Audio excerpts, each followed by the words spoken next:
You have no decency. You have no honor. You say inflammatory things because it thinks it will ingratiate you to those who are paying your salary. Well, tonight we have more from Thursday's Senate confirmation hearing, which became a racial flashpoint following a heated exchange between Senator Cory Booker and Trump nominee Jeremy Carl. During the tense interaction, Booker accused the nominee of reducing him to the color of his skin, sparking one of the most explosive moments of the hearing.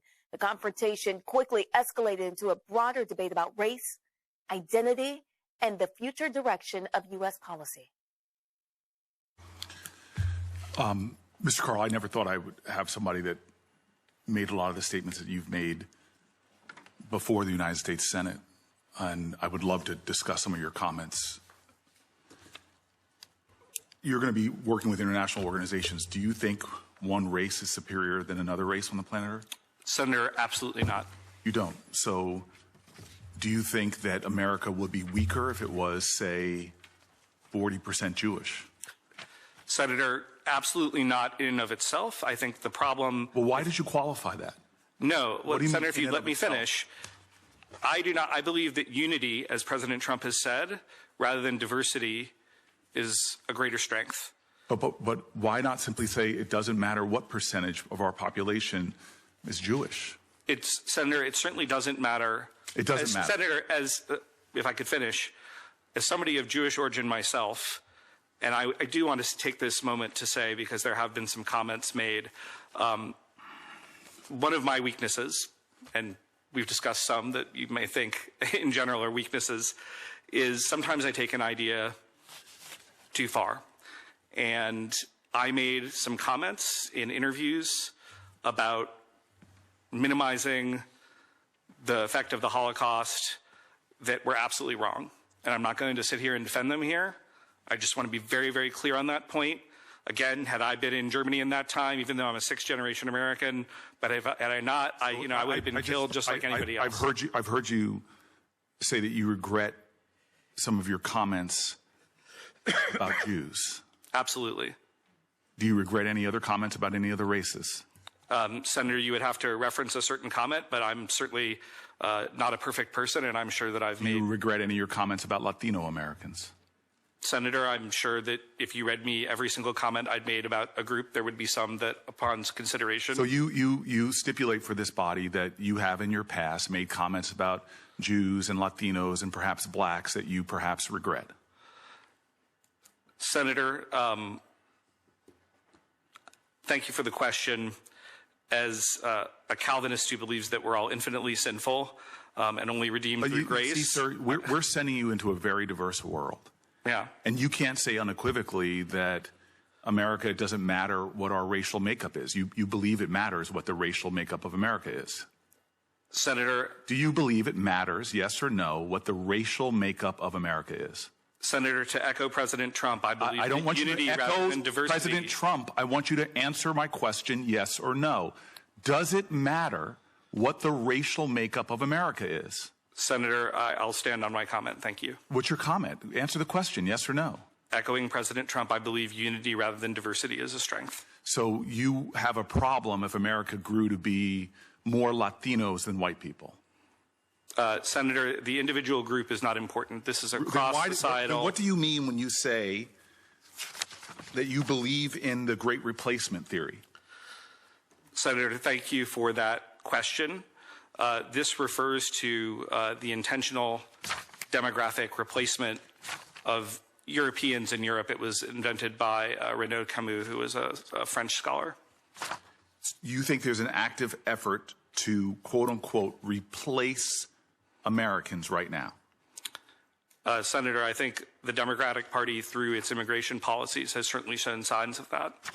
And I don't understand that. So you are saying that if more Americans are black or Latino Americans, that somehow weakens America because it puts whites in a minority?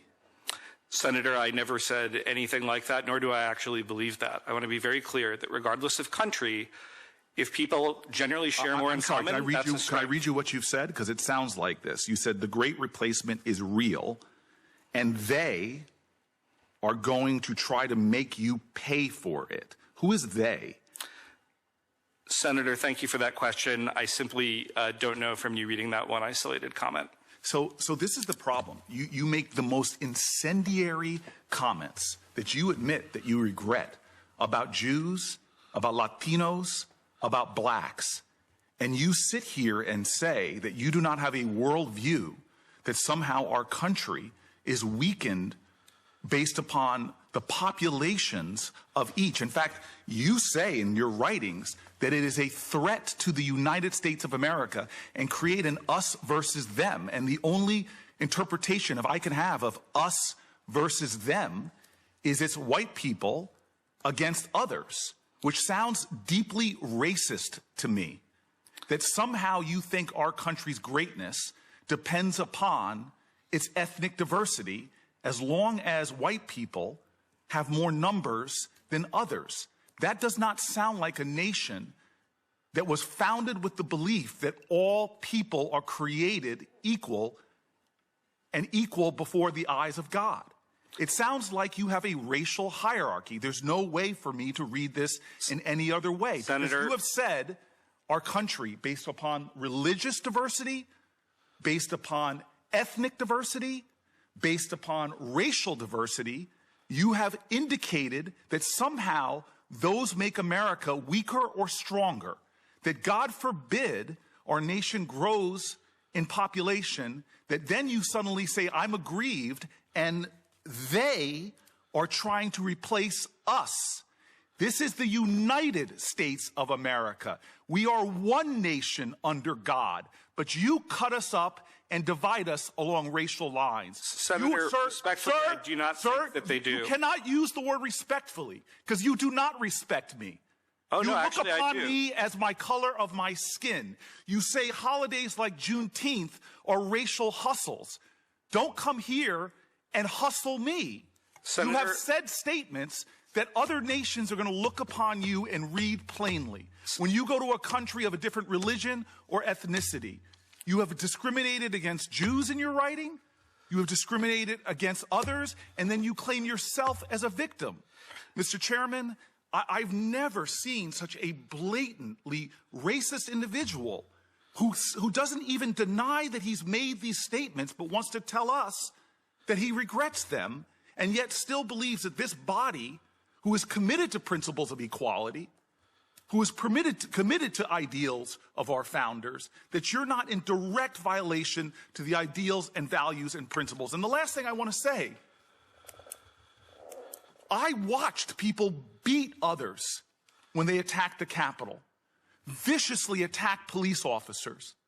Brian Sicknick, a New Jersey resident, was beaten near death and would die days later. And you say those violent felons, you literally have said that they were treated worse than people during Jim Crow. When thousands of Americans were lynched, murdered, beaten, and killed, you equate Capitol Hill rioters with receiving worse treatment than Americans during Jim Crow, which even some of the worst people who participated in that violence and beatings have come forward decades later and said, I was wrong. It is shameful that when this body ran for its life, when they had gallows for the vice president put outside, when they tried to stop the peaceful transfer of power, that you would equate those people to the folks that were victimized and terrorized by white nationalist organizations like the KKK. Sir, you have no decency. You have no honor.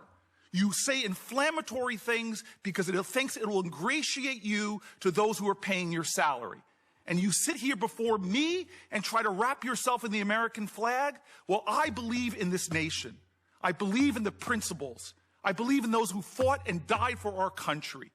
You disgrace that legacy and the ideals that we all swear an oath to uphold, that does not believe in one nation for one people and another people. Dear God, I pray for us if we let somebody like you represent us to the diverse nations of the world as representing the values of our country. Senator, I absolutely deplore Jim Crow, but I do not agree with the characterization that you have done of my views.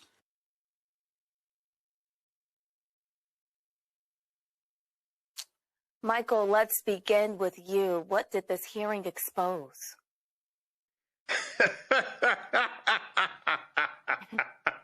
It didn't expose anything that I didn't tell you in 2023 or 2024 about Donald Trump. He's a white nationalist, white supremacist. This is his nominee. This is Project 2025. This is the fear of the browning of America. I'm glad Senator Cory Booker just wore Jeremy Carl's ass out. But no, this is not new. This is the fear of the browning of America. This is promoting the white replacement theory, promoting white erasure. And I posted on my Facebook fan page early in the week. I said this is a horrible week for MAGA.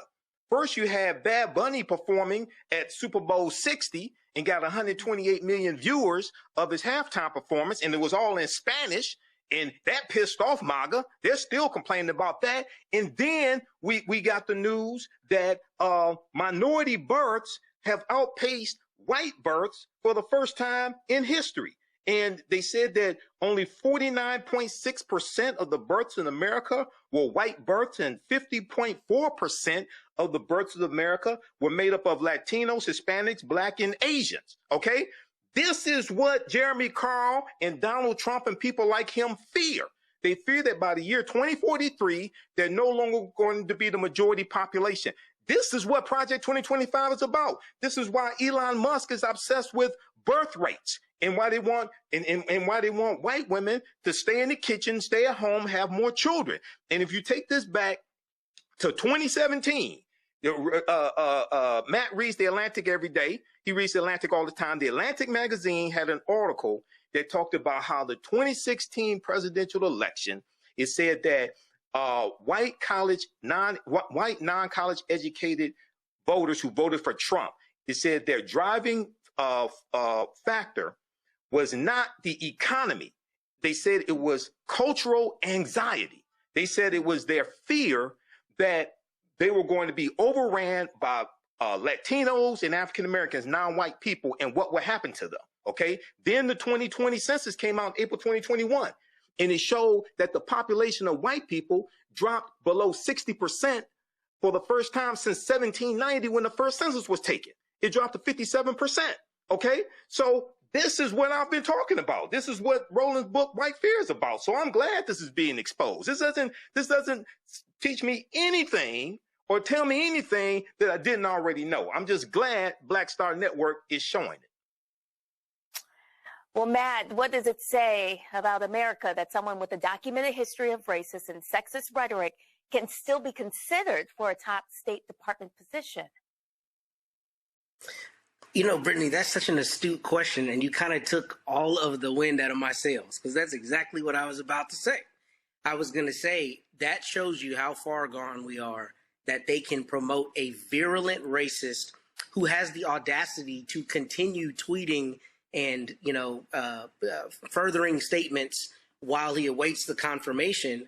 And they can promote this to be the person that is one of our front faces to the world, a world in which there's currently crazy anxiety, even across the pond, with white people in Europe who don't know what the orange man is doing in trying to co-opt Greenland, right? So, I mean, the idea that this administration would put forward someone who is so far beyond the pale shows you how far beyond the pale we are as a country. And what I think is particularly insidious about people like this is, you notice they say all of these horribly racist, virulent, unequivocally terrible things, but then they get in front of the Senate and they try to act genteel and they try to say, oh, it's respect. And, maybe you're taking it out of context and I didn't quite mean it that way. I need to walk some of these things. But no, when you're tweeting and you're saying all these hateful things about people, that is the truth of who you are. And the idea that the administration would think he's the right person to put up is extraordinary. And if you notice, some of the strongest pushback is actually coming from a Republican senator from Utah, John Curtis, who's saying this is not the right person for us to put forward because of his anti-Israel and anti-Jewish statements. So it's crazy to me that this would be a person that they would ever let get through their vetting process to even put in front of the Senate. But I think that's proof positive of just the craziness that we're in this society, and also the brazenness of this Trump administration. I think Michael's right. And to his credit, he's been saying this the last several years, but they're trying to find, in my opinion, as far out as they can go and change, I think, what's called the Overton window to see what people will accept. And this would be beyond the pale last decade. I mean, even 10 years ago, the idea that a presidential administration would promote someone like this would be unfathomable. And this is common fare now. So I'm glad he got the pushback that he did. Candace, what does this say about the stakes of the 2026 and 2028 elections? Oh, my goodness. Well, it tells us that plain and simple, like Matt and like Mike have said, that we always knew this was out there. It's the hats are off, the masks are off. There's a bigot in the house. And what? This is nothing new. This is a tune that we've been dancing to for a long time, or they've been dancing to. I think what's so remarkable is just to actually see him there, having, been thumb thugging and so keyboard confident in everything that he says. And then he's sitting there and being berated as he should have been and taken down by Senator Booker. And all of a sudden, I'm going to piggyback off of Matt, acted like he didn't know what was going on. He had tears in his, he was going to spontaneously combust from the whooping that he got from Senator Booker, as well he should. And that on another level is someone that we don't need either. Someone who cannot even, stand up for what they even believe in. What he's doing is he was step and fetching to the highest payer, to the highest panhandler. And this is where he is, looking embarrassed, someone of Jewish descent, though he converted to Christianity, and said that the Holocaust survivors should just get over the Holocaust. This is not a man that has anything worth even dignifying. I mean, I'm glad we're talking about it, but we have seen his type coming and we've seen his type going. And he's probably going to be one of the ones that goes. Visit my website, AfricanHistoryNetwork.com, AfricanHistoryNetwork.com. You can register for this new 10-week online course. So we're going to teach this on Sundays, normally 4 p.m. Eastern Standard Time. We're running late today. So as soon as I finish this broadcast, I was going to start the class about 5:30 p.m. today. Because it's a holiday weekend, I'm going to do a quick introduction to the class so you could join us for that. The class is on sale, $80. You get 5 of my lectures free in digital download format, okay, when you register for this as well. Click right here, register here. You can do debit card, credit card, what have you. If you want to do it through Cash App, send it through our Cash App is here, $ the AHN show through Cash App. You click on the link. It takes you here. And if you send it through Cash App, follow it up with an email. You can email me through the website right here. Contact the African History Network at the top. If you send it through Cash App, follow up with an email. Let me know you sent the registration through Cash App. And this is our official Cash App account, $ the AHN show, SHOW. When you go to it, it'll say Michael. These are some fake African History Network Cash App accounts that have been stealing money from us. I'm still trying to get them shut down. Here's our PayPal link right here. Also, okay. So this is African empires, the Moors, and the transatlantic slave trade, 5000 BC to 1800 AD. Okay, so this is a new 10-week online course that I'm teaching. I've been teaching online history classes going back to 2017, and I put these classes together, put together the curriculum. There are about 200 slides in this class, 80 to 100 articles that we reference, 15 books. You don't have to buy any of the books. I'll show you screenshots of the book as well. The content is PG-13. You can use this with your children, okay? And it's very engaging. It is interactive also. There's a class chat, so you can ask me questions in the class also.